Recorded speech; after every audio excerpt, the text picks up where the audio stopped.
महाविकास आघाडीच्या काळामध्ये रायगड जिल्ह्याचं पालकमंत्री पद हे होतं आदिती तटकरे यांच्याकडे। महायुतीच्या सरकारमध्ये मात्र हे पालकमंत्री पद दिलं गेलं उदय सामंत यांच्याकडे। कारण दळवी, थोरवे हे कायम आदिती तटकरे यांना विरोध करायचे। शिवसेना, त्यानंतर काँग्रेस राष्ट्रवादीचं सरकार होतं, पण तरी सुद्धा आदिती तटकरे यांच्या पालकमंत्री पदाला भरत गोगावले यांनी जो कडवा विरोध केला, त्यामुळे गोगावले वर्सेस सुनील तटकरे असं चित्र आपल्याला त्यानंतर पाहायला मिळालं। त्यानंतर हे वाद पाहून शिवसेनेचे प्रमुख एकनाथ शिंदे, तत्कालीन मुख्यमंत्री, यांनी हे पालकमंत्री पद उदय सामंत यांना दिलं। खरं तर ते रत्नागिरी जिल्ह्याचे नेते आणि मंत्री। असं सगळं असताना महिला आणि बाल विकास खात्याच्या मंत्री आदिती तटकरे यांना रायगड जिल्ह्याचं पालकमंत्री पद मिळेल का, हेही पाहणं खूप महत्वाचं ठरेल। पण त्यांनी पालकमंत्री पदाचा वाद सुरू केला नाही, तर तो केलाय भरत गोगावले यांनी। त्यावेळी सुद्धा भरत गोगावले हे मंत्रिपदासाठी खूप आग्रही होते, पण त्यांना मंत्रिपद दिलं गेलं नाही, जसं संजय शिरसाटांना दिलं गेलं नाही। विस्तारही झाला नाही आणि ह्या विस्तारात त्यांना मंत्रिपदही मिळालं नाही। अजित पवार आल्यामुळे शिवसेनेच्या ज्या आमदारांना मंत्री करायचं होतं किंवा त्यांचा समावेश होणार होता, त्यांचाही पत्ता कट झाला, म्हणून त्यांचा अजित पवार आणि राष्ट्रवादी काँग्रेस पक्षावरचा त्यामुळेच वाद होता। मंत्री झालो तर मीच पालकमंत्री होणार असं छाती ठोकपणे सांगणारे भरत गोगावले यांनी पुन्हा एकदा मंत्री झाल्यानंतर पालक मंत्री पदावर मीच असणार आहे आणि मलाच ते पालकमंत्री पद मिळणार आहे असं सांगतायत। पण तटकरे परिवार किंवा आदिती तटकरे त्यावर अद्याप कुठलंही भाष्य करत नाही। त्यांनी संयमी भूमिका ही बाळगलेली आहे।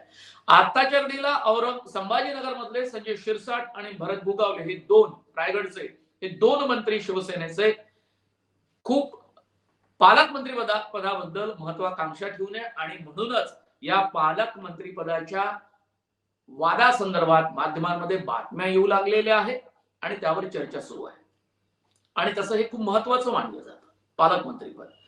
मुंबई उपनगराचे पालकमंत्री मंगलप्रभात लोढा असतील, जे कौशल विकास खात्याचे मंत्री आहेत। मुंबई शहराचे पालकमंत्री असतील आशिष शेलार, जे माहिती तंत्रज्ञान मंत्री आहेत। आणि मागच्या वेळी या मुंबई शहराचं पालकमंत्रीपद शिवसेनेचे नेते दीपक केसरकर यांना दिलं गेलं होतं। ते मंत्री होते आणि कोकणातनं निवडून आले, राज्याचे शालेय शिक्षण मंत्री होते, पण तरी सुद्धा त्यांना या मुंबई शहराचं पालकमंत्रीपद दिलं गेलं होतं। आणि दीपक केसरकर यांचा मंत्रिमंडळामध्ये पत्ता कट झाला, त्यांना डच्चू देण्यात आला यावेळच्या महायुतीच्या सरकारमध्ये। आणि त्यामुळे शिवसेना आग्रही आहे की एक पालकमंत्री पद मुंबईतलं उपनगर आणि शहर या दोहोंपैकी एक पालकमंत्री पद हे शिवसेनेला मिळालेलं पाहिजे। कदाचित त्यांचा तो आग्रह हा पुढच्या मुंबई महानगरपालिकेच्या निवडणुकीला अनुसरून सुद्धा असू शकतो। ठाण्यामध्ये पालकमंत्री पद हे एकनाथ शिंदे यांना मिळावं यासाठी प्रताप सरनाईक यांनी भाष्य केलं। ते म्हणतात की एकनाथ शिंदे हे ठाण्याचे निर्विवाद नेते आहेत आणि त्यांनी पालकमंत्रीपद स्वीकारावं अशी माझी इच्छा असल्याचं प्रताप सरनाईक म्हणतायत। मग त्या प्रताप सरनाईक यांना मुंबईमध्ये उपनगर किंवा शहर या दोहोंपैकी एक पालकमंत्रीपद दिलं जाईल का आणि त्यासाठी एकनाथ शिंदे हे आग्रही असतील का, हे पाहणं तितकंच महत्वाचं आहे। बंगले हे भाजपच्या नेत्यांना खूप चांगले मिळाले, म्हणजे सरकारी निवासस्थान, पण शिवसेनेला मात्र फ्लॅट मध्ये जागा दिली गेली आहे।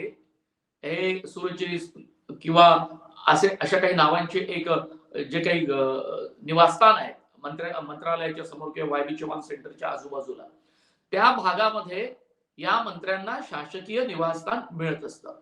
पण आपल्याला बंगला मिळावा यासाठी प्रत्येक मंत्री हा आग्रही असतो आणि बंगला मिळाल्यानंतर त्या बंगल्याचं सरकारी पैशातून सुशोभीकरण केलं जातं आणि आपल्या पसंतीनं सुशोभीकरण, त्याचा विकास, आणखी काही दुरुस्ती, हा विषय हा सार्वजनिक बांधकाम खात्याच्या अखत्यारीत येत असतो। पण तरी सुद्धा आपल्या मंत्रिपदाचा प्रभावाचा वापर करून आपल्यासाठी आवश्यक त्या गोष्टी आणि त्यासाठी सुविधा निर्माण करण्याचा प्रयत्न हा मंत्र्यांकडून होतो.